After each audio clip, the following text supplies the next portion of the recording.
Let's talk now with Sean Spicer. He is the communications director for the Republican National Committee, chief strategist, all-around smart guy about Republican politics. Depends on how this goes, though. You know, Sean, Reince Priebus, the RNC chairman, on Friday at CPAC said that he thought the odds of a contested convention were unlikely, or they were small. That was Friday. Then you had this weekend. Ted Cruz won more delegates than anyone else. Donald Trump maybe slipping a little bit in Louisiana and Kentucky.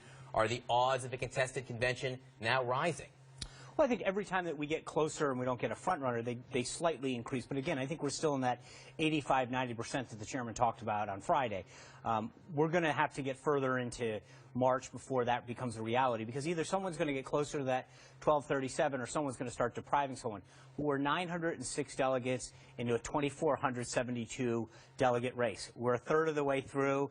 I think we can pump the brakes a little bit and let some more states vote. Well, and as you point out, I mean, it's how things have played out. Even if someone starts winning state after state after state, it's going to be a long time before they get to 1, 2, 3, 7, which is the only way that I can ever remember. How long? As of this morning, with Puerto Rico's 23 delegates being allocated last night, we've got 906 total allocated.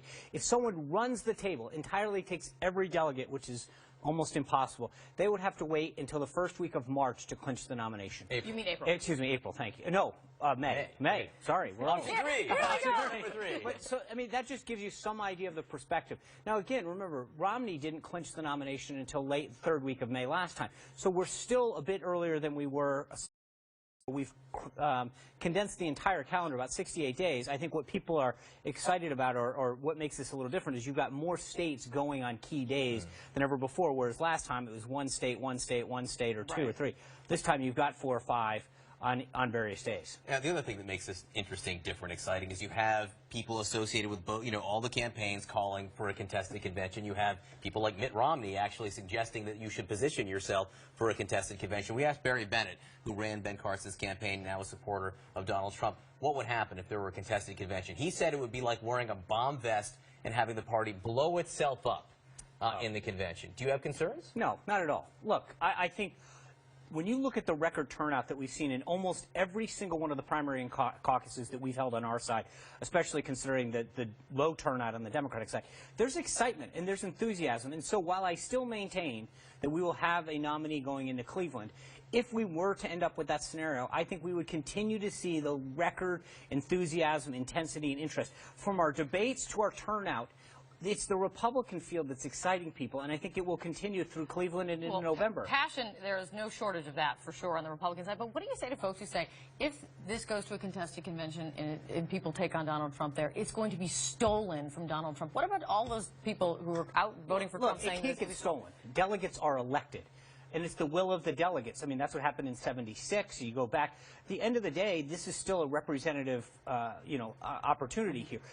People elect delegates, delegates go. The same way that the House of Representatives operates in terms of a representative democracy. You don't talk about votes getting stolen in the House of Representatives because an amendment passed or didn't pass. I still believe, the chairman believes, that whoever gets that 1237 will be our nominee, or whoever has the plurality. But the rules are the rules. Whoever has the plurality. Well, whoever has, I mean, depends on what that is. Okay. But I think going into the convention, look, the delegates have an obligation, and prior to 1972, that's what they did. They were elected to go in and speak, on behalf of the people that elected them and choose the nominee.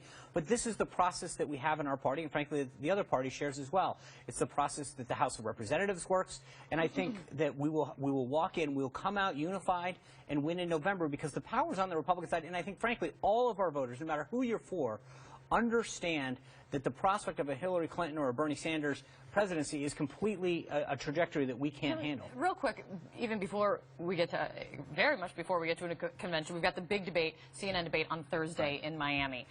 What should we expect? What do you want to see, Sean Spicer, speaking on behalf of the Republican National Committee, happen on Thursday? Well, two things. I think you're going to continue to see the ratings and excitement that we've seen all along. We're in this crucial phase. There's a lot of interest, and so I think you're going to see the excitement. Yeah, but what has driven the ratings has been...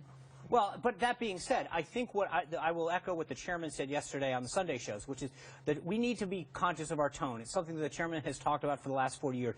We've got to be welcoming, we've got to reach out more, and we've got to keep it a little bit more PG. Will you give me an example of something that has happened in a recent debate that is contrary to that, where the tone was not right? I will let your viewers decide from this. I just want to make sure we're clear about where the tone was wrong. Look, I think that if we need to grow as a party through addition, not subtraction. We need to be reaching out and talking about why our party is better, why our values are better, why the solutions that we offer are contrary to the other side. We need to talk about things like veterans and ISIS and terror and protect the unborn, things that no Democrat talked about last night on the stage. So I think that we have an opportunity this week to once again showcase our party and contrast it to the other party.